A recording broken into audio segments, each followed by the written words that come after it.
marco de la psicología médica. Es una época de impresionante avance en el conocimiento de la estructura y funcionamiento del organismo, pero hay una desproporción entre el conocimiento estructural y el conocimiento de la persona. A pesar del concepto de Claude Bernard, que no hay enfermedades sino enfermos, la indivisibilidad, la individualidad no se aplica. Les tratamos a todos los pacientes de la misma manera. Esta relativa incapacidad del médico para el abordaje psicológico es parte de la orientación de la educación médica. Antes solamente se daba alguna conferencia, alguna charla y no se desarrollaban temas. Actualmente ya hemos estructurado toda una materia donde van viviendo relación médico-paciente, entrevista clínica psiquiátrica, la personalidad, sus características, los psicofármacos, en fin. Ha sido muy difícil ser objeto y sujeto del conocimiento. Ha sido difícil que el ser humano a sí mismo se estudie, ¿no? Generalmente nosotros estudiamos algo porque lo vemos de afuera, pero el ser humano se estudia a sí mismo, ha sido muy complejo. Esto solamente ha podido abordarse a través de aceptar tremendos reveses que nos ha dado la historia. El primer revés ha sido Copérnico, porque Copérnico ha desmistificado al hombre en función de que el hombre era el centro del universo.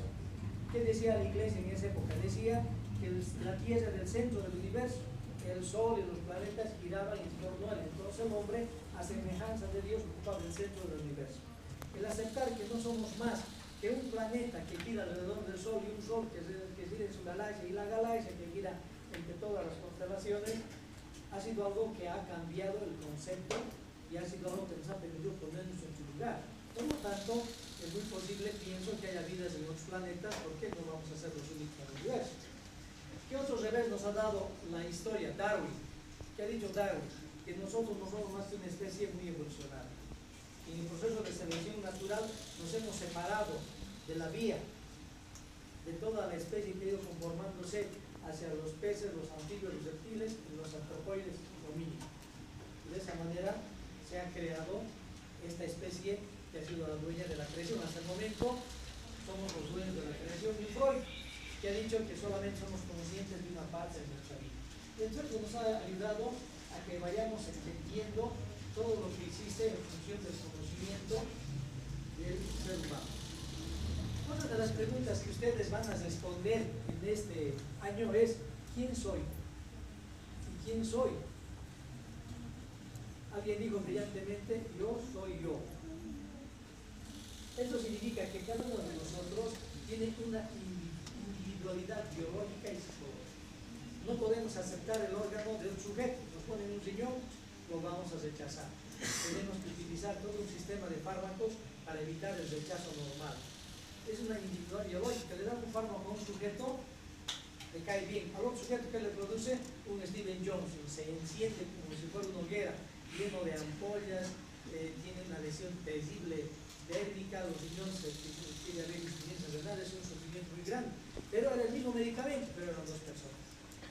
Entonces el médico va individualizando a cada sujeto en su característica. Pero al mismo tiempo tenemos una individualidad psicológica. ¿Qué es la personalidad? Es la individualidad psicológica. Es una forma peculiar de ser, sentir, pensar, decidir, actuar, utilizar los mecanismos de defensa, vencer las frustraciones, manejar la autoridad. Todo esto nos va formando a nosotros como entidades muy individuales. Y de ahí surge la personalidad, que es una mezcla de temperamento, con lo que nacemos, y de carácter, que es lo que nos implica la sociedad. Todas las personas, desde que nacemos, tenemos ciertas características: el color de nuestro pelo, el color de nuestra piel, el color de los ojos. También tenemos rasgos fundamentales de comportamiento, de atención de la realidad, de relacionamiento con los demás. Un bebé nace y nosotros entramos a la habitación y sin hacer ruido y hacemos un poco crujir alguna madera y el bebé se espanta y empieza a llorar. Otro bebé está durmiendo, entramos, encendemos la tele y todo eso y sigue durmiendo. Es decir, hay cosas que ya vienen del momento en que nacemos con ciertas cosas y eso se llama temperamento. Y el carácter es la implicación o la imprimación social de lo que una sociedad busca en sus componentes. Por eso los orientales, los del valle, los del altiplano, somos diferentes en nuestra forma de actuar. ¿Por qué será importante esto en medicina psicológica? Piensen ustedes, un paciente que ingresa, se para en la puerta, los mira así, y empieza a escanear el entorno y dice, doctor, es bueno que no se puede sentir alegre, es necesario que se quede. Ese paciente me está dando pautas de un tipo de personalidad, probablemente una personalidad paranoica, suspicaz, desconfiada. ¿Se dan cuenta? Su sola actitud, su sola forma de mirarnos y todo, y está hablando de que es alguien que se siente incómodo frente a vosotros y que siempre piensa que le pueden hacer daño. Esa personalidad, por ejemplo, es preocupada, es sospechosa, es agraviada, es acusadora y es hipersensible. A este paciente yo no le puedo esconder cosas, le puedo decir claramente todo, porque si no le explico el efecto colateral de un medicamento y le hace daño, me va a pensar que yo lo he hecho a propósito, que lo he querido asustar, porque es paranoico. Él vive la enfermedad como si la enfermedad fuera un ataque destructor que viene de todas partes, de fuera de sí mismo. Un paciente paranoide es un paciente que debe ser manejado con toda claridad y decirle todas las cosas claras, no esconderle información. ¿Por qué? Porque el paciente es suspicaz, es desconfiado. Y su personalidad ya me está dando pleito. Si yo le voy a esconder información porque me he olvidado, soy un descuidado o alguna cosa, eso el paciente me va a cobrar. Como una anécdota, me llamó una señora y me dijo, mire doctor, quiero ir a hablar con usted porque mi esposo seguramente no le está contando cosas. Mire señora, como yo me di cuenta que el paciente era suspicaz y paranoide, le dije, quiero decirle de que tengo que hablar con su esposo y decirle que usted quiere hablar conmigo. Mejor aún, usted hable con él y dígale que quiere acompañar. Y yo sabré cómo sacar información. No es decir, su esposa piensa esto, no, yo le voy a sacar información a su esposo y a usted. No quedó muy conforme. Pero sucede de que la señora pensó y le dijo a su esposo, ¿sabes querido? Quiero ir acompañándote con tu médico. Y él le dice, sí, esperaba que me digas esto. ¿Y por qué le dice ella? Porque has revisado las llamadas que has hecho de esta casa y encontró que llamas al consultorio del doctor. Imagínense que hubiera pasado y yo le hubiera dicho a la señora, sí, venga, vamos a hablar, que su esposo no se entere. ¿Qué tiene su esposo? A ver, yo ingenuamente. ¿Cómo hay que acercarse al paciente paranoico? Hay que dar explicaciones honradas, sencillas, completas. Las acusaciones ni se discuten ni se confirman, pero se explican que son parte de la expresión de la enfermedad y del sufrimiento que puede llevar la enfermedad. ¿Qué pasa si el paciente es narcisista? ¿Cómo es el salto narcisista? ¿Cómo se imagina? Participe, el compañero participó, es muy importante que digan cosas. ¿Cómo es el narcisista? ¿Cómo? Alguien que se cree el centro del mundo. Piensa que los demás estamos a su servicio. Un paciente narcisista entra al consultorio y piensa que nosotros debemos estar agradecidos porque tenemos la suerte.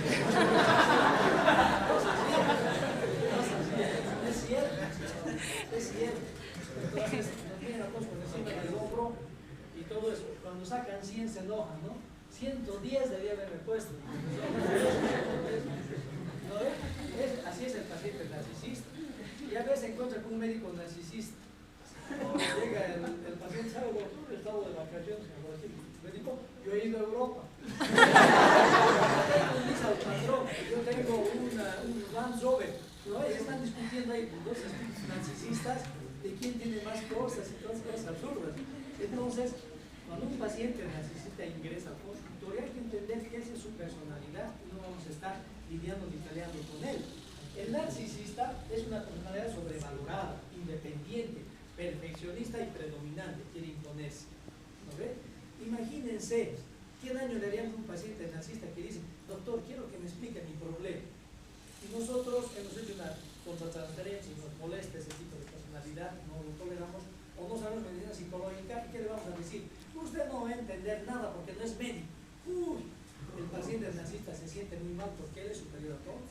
Entonces tendría que decirle, me agrada su interés, le explicaré, a ver, le explico y trato de que el paciente se sienta tranquilo. No como un paranoide de PAPA, sino que me va a entender y todo eso, y le estoy respetando en su propia búsqueda de continuación. ¿Qué hay detrás de un narcisista? Una gran devaluación, un gran sentimiento de sentirse poca cosa, y por lo tanto la defensa es una actitud narcisista frente a la vida. Y son muy sensibles. son muy sensibles. Un paciente que llegó después de la crisis con su novia, llegó y me dijo en la consulta, ¿sabe, doctor, la que debería estar aquí es mi enamorada, no yo? Ella está medio loca. ¿Y por qué dices eso? Perderse esto, doctor. Miren, yo solamente sonreí. El paciente se sintió vilipendiado, se mató al diablo y no volvió más a la consulta. ¿Por qué? Porque al sonreír yo dije lo que pensé. Vamos al diablo. O sea, y desde entonces el médico no es consciente de que su personal es muy importante. Si yo lo hubiese escuchado simplemente, hubiera buscado la manera de entenderlo, pero me ganó un poco de inexperiencia, me ganó un poco la sonrisa, y de esa manera es un mensaje muy problemático. Entonces el narcisista vive la enfermedad como si fuera un ataque a la autonomía, porque ellos no pueden depender de nadie, no pueden depender, se sienten tan autosuficientes, y ante la enfermedad tenemos que ayudarle a que dependa, tenemos que tratarlo de tú a tú para que él acepte el tratamiento. Porque al final de cuentas es un ser humano que merece vivir, merece lidiar con sus problemas, merece estar mejor. Entonces vive así como si fuera un ataque a la autonomía, a la percepción de su ego, y el miedo y el deseo que lo cuiden. Está lidiando con esto. ¿Cómo hay que tratarlo? Hay que apoyarlo, hay que apoyar su integridad de su ego, haciendo que el paciente sea un participante igual. Así que quiere usted que le explique su problema, le voy a explicar. Usted es una persona que me puede entender. Uy, el paciente dice, ¿cómo voy a entender al doctor?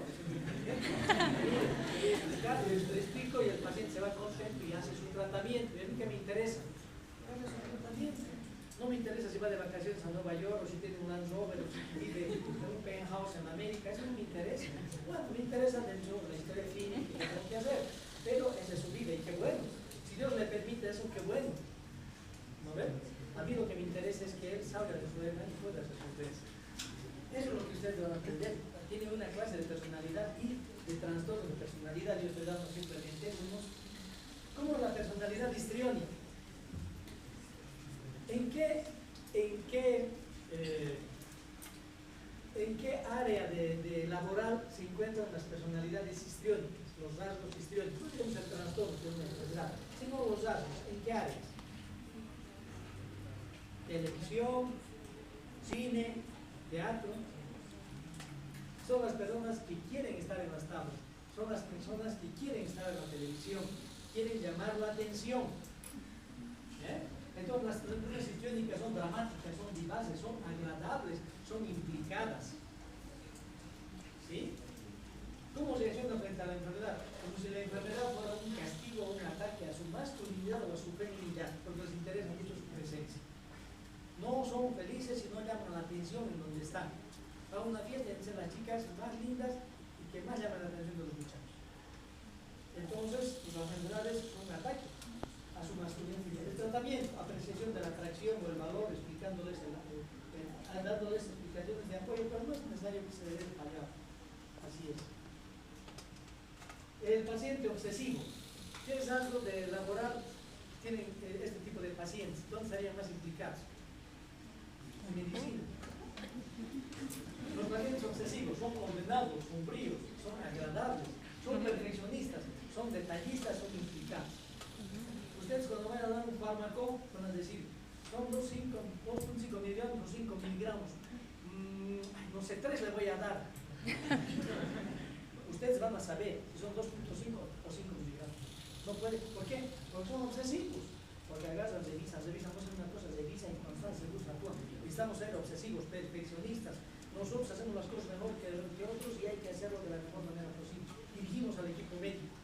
A veces nos echamos mucho trabajo en nuestra espalda porque pensamos que otros no van a hacer lo mismo que nosotros. Eso es un error, tenemos que delegar. Entonces la personalidad obsesiva tiene mucho del médico que tiene esto. También los médicos serán un poco narcisistas. Nadie nos pide el poncho a nosotros. Como el chiste de Mafalda. Ese chiste en el cual está el papá de Mafalda en la playa y un señor se acerca un gordito así, de lentes, un calvito, así se acerca a él. Y están hablando, señor, le dice, usted es, ¿en qué trabaja? Yo soy administrador de empresas, dice el papá de Mafalda. ¿Y usted qué es? Y repente aparece un pilar griego así, va una columna griega y así, va medio.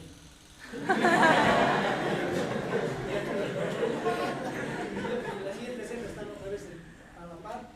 Pensé que lo conocía, dice el médico. Yo, sí, creo que no lo conoce. Entonces, ese es el rasgo, por ejemplo, que discrimina también los rasgos del médico. Entonces, a través de todo esto vamos a ir viendo todo esto en el examen mental, por ejemplo. Ustedes van a ir desglosando todo lo que es desde el momento en que venga el paciente, su conducta, la forma en que ingresa, la forma en que se comporta, cómo está su memoria, cómo está su atención, cómo está su orientación del paciente, su grado de conciencia, las alteraciones que tiene la conciencia. A lo largo de este año van a estudiar la parte normal y la parte anormal, ¿sí? Del pensamiento, la forma en la cual se desarrolla el pensamiento, cómo se va creando, y también las alteraciones del pensamiento, esas ideas obsesivas que vienen a la mente, que dan vueltas sobre lo mismo, me he ensuciado, tengo que lavar, tengo que lavar las manos, me voy a lavar todo, y empiezo a charlar todo, me he ensuciado, otra vez me voy a lavar otra vez. Entonces, son ideas en las cuales yo creo, pienso que hay gérmenes que me obligan a lavar. Yo sé que es absurdo, pero no puedo frenar eso. Eso también va a ir viendo todo lo que es que está resultado. Y también, para cerrar, van a entender una cosa muy importante, que cuando se enfrenta la enfermedad, cuando se enfrenta el sufrimiento, cuando se enfrenta la difícil experiencia de padecer de algo, todos los seres humanos tenemos reacciones psicológicas frente a los eventos catastróficos. ¿Qué es lo primero que ocurre cuando a nosotros nos dan un diagnóstico que es simplemente, bueno, casi mortal? ¿Qué es lo primero que decimos? ¿Qué decimos? Gracias, doctor, yo esperaba esto. Decimos, no puede ser. No es cierto, no, esto no está pasando. Señor, le hemos hecho la biopsia de hígado y tiene cáncer. No puede ser. Deme las placas, deme los tacos, voy a llevar a otro laboratorio que me lo vuelvan a hacer. Doctor, disculpe, quiero una segunda opinión. Si no sabemos psicología médica, ¿qué le vamos a decir? Váyase al diablo, desconfía de mí, yo soy un experto, estaba en parálisis. No, necesitamos a los narcisistas como médico peor tantito, ¿no ven? Pero si sabe medicina psicológica, le voy a decir, tiene todo el derecho, señor, de ir a otra opinión, a llevar los tacos, busca su opinión. ¿Por qué? Porque lo primero es la negación, no puede ser, así actúan los seres humanos. El segundo paso psicológico, ¿cuál es? El segundo paso psicológico es la ira. Cuando voy a otro médico, todos me dicen, sí, yo tiene cáncer de hígado, yo sé que tengo 3 meses de vida. En ese momento, lo que sucede es que es una etapa de ira y digo, ¿por qué? Qué desgraciada es la vida. ¿Y con quiénes me estrello? Con los médicos, con las enfermeras, con el sistema de salud. Como si tuviéramos la culpa, están enojados, no siguen el tratamiento, nos botan los medicamentos a los pies. El paciente está expresando todo el sufrimiento. Cuando yo veo un paciente así, yo no le digo, váyase del hospital si no quiere atención, le digo, mire, probablemente usted está enojado con nosotros y nosotros no tenemos nada por qué molestarlo, estamos tratando de ayudar. Un paciente que iba a ser botado de un hospital porque agarró y le botó los medicamentos, y hemos tirado al médico, le botó los medicamentos y todo eso. El médico vino, el director me dijo, mira, este paciente me ha tratado así, le estoy dando de alta, pero antes que se vaya quiero que tú hables con él. Entonces le dije, muy bien, perfecto. Agarré, abrí la puerta, me miró y me había conocido el paciente. ¿Y qué dijo? Lo que faltaba que venga, lo quiero a ver. Entonces, en ese momento, yo tenía varias opciones. La primera era decir, no voy al diablo. Un problema. La segunda era entrar con una rabia mal disimulada y decir, por el trabajo que tiene que aguantar, carajo. Sí, vamos a hablar, ¿no ven? Y lo otro es decir, está en la etapa de ira. Y lo que es ayuda. Entonces yo dije, entiendo muy bien. Ya desde el momento en que me contó lo que pasó, yo sabía la etapa en que se encontraba. Ustedes saben ahora la etapa. Saben que es la segunda etapa y la de ir. Entonces, yo sabía eso. Entonces yo agarré y me acerqué a él. Tranquilo. Me acerqué con un interés genuino de ayudarlo. Es mi trabajo, ese hombre está sufriendo. Me acerqué y le dije, mire, yo no he venido aquí a discutir con usted, a pelear con usted, nada. He venido a ver en qué puedo ayudar. Me miró y vio la claridad, la transparencia y la firmeza Porque si yo hubiera estado incómodo, era mejor no entrar. Si hubiera sentido en mi estómago ahí las vísceras y todo mi estómago visceral, era mejor no entrar porque iba a hacer daño. Iba a hacer que más rápidamente lo boten del hospital. En el momento que yo ingresé y lo miré, le dije eso, el hombre agachó la cabeza y empezó a llorar y me dijo, me estoy muriendo, doctor, y nadie oye. Entonces le dije, ¿por qué piensa usted esto? Me senté a su lado y empezó a llorar y empezó a hablarme de toda esta vida frustrada que tenía y que no podía terminar de hacer las cosas que él soñaba hacer. Aquellos viajes que había planificado hacer antes de morir, ese departamento que quería dejar a su hija, que tenía problemas con el marido y todo eso, que él quería heredar un departamento, que le faltaban $50,000, que él lo podía hacer en 2 años, pero que ya no lo iba a hacer. Y entonces creamos un ambiente de comunicación, de entendimiento. Pero si no hubiera sabido en qué etapa estaba, o lo iba a maltratar y a pelear con él, o simplemente les daba la puerta y iba a dormir. Entonces, sí, votable, sí, bueno, después de que pasa la etapa de ira, entra otra etapa, que es la de negociación. En la etapa de negociación, el paciente accede a todo lo que le digamos. ¿Sabe, señor? Usted tiene un temor en la rodilla, tenemos que hacer una amputación supracondile, ¿no? Desde aquí. ¿Y qué dice el paciente? Si dice no, ahí me llama. No dice no, el doctor Durandal, venga a ver este paciente que no quiere. Usted tiene con el paciente, a ver cuáles son los temores, los miedos de ella, hay que hablar con él y todo eso. Pero generalmente el paciente en la etapa de negociación acepta, ¿por qué? Porque tiene la idea de que va a sobrevivir, tiene la idea de que su vida otra vez va a volver. ¿Por qué? Porque se está muriendo, murió ese tumor. Entonces, acepta todo eso. Yo digo que la etapa de miel entre el médico y el paciente, no sé si está descrito esto en un libro, o es un invento mío, pero la etapa de negociación es la etapa más adecuada, digamos, a la relación y el paciente accede. Pero supongamos que hay señor, en este caso un joven que jugando fútbol tuvo una lesión y años después en el fútbol y todo eso le amputamos. Bueno, le amputaron, eso es la cirugía. Le amputaron la de supracondilia. Sin embargo, después de unos meses empezaron a encontrar ganglios a nivel de las aórticas abdominales. Entonces, en ese caso, sabíamos que habíamos perdido la jugada, ¿no ves? ¿Qué pasa entonces cuando el paciente accede y no sale como debería estar? Entra en otra etapa, que es la etapa de depresión, ánimo bajo de peso, tristeza ya, ganas de mandar al diablo todo. Este paciente entonces, al entrar en depresión, se va a dejar morir. Y ahí tenemos que entrar con medicamentos, con terapia y todo, con antidepresivos, para que el paciente pueda salir de su patología. Ahora bien, cuando la depresión la vamos resolviendo y vamos saliendo de la depresión, llegamos a la última etapa, que es la etapa de... Ahí está bien. Ahí está bien. Aceptación. ¿Es igual que la resignación? Miren, si uno se resigna, está en un rincón, digamos, y está diciendo que mala suerte, me voy a morir. Pero cuando uno acepta, dice, voy a vivir con mi problema y viviré hasta el último latido, viviré hasta el último aliento. Haré todo lo que no he podido hacer conforme permita mi enfermedad. Agradeceré a Dios cada día, cada momento como este, momento dichoso en que nos encontramos todos y compartimos. Como decía esta mañana, uno de ustedes podría no estar, o yo no podría estar, pero estamos todos. Esperemos que estemos todos a lo largo de todo este año. ¿Se dan cuenta? Y esa es la aceptación, el vivir intensamente cada día, agradeciendo por cada momento y sabiendo enfrentar adecuadamente los infortunios de la vida.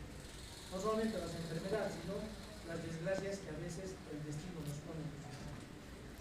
Por eso, para finalizar, queridos alumnos, hay algunas 2 o 3 cosas que no he dicho en función de remarcar algunas cosas, pero todo este material va a estar en vuestras manos. Quiero decirles que debemos como médicos entender que gracias a Dios que hizo el dolor, porque también hizo el tiempo. Y el tiempo como el enemigo más querido nos ayuda a estallar todas las heridas. Muchas gracias.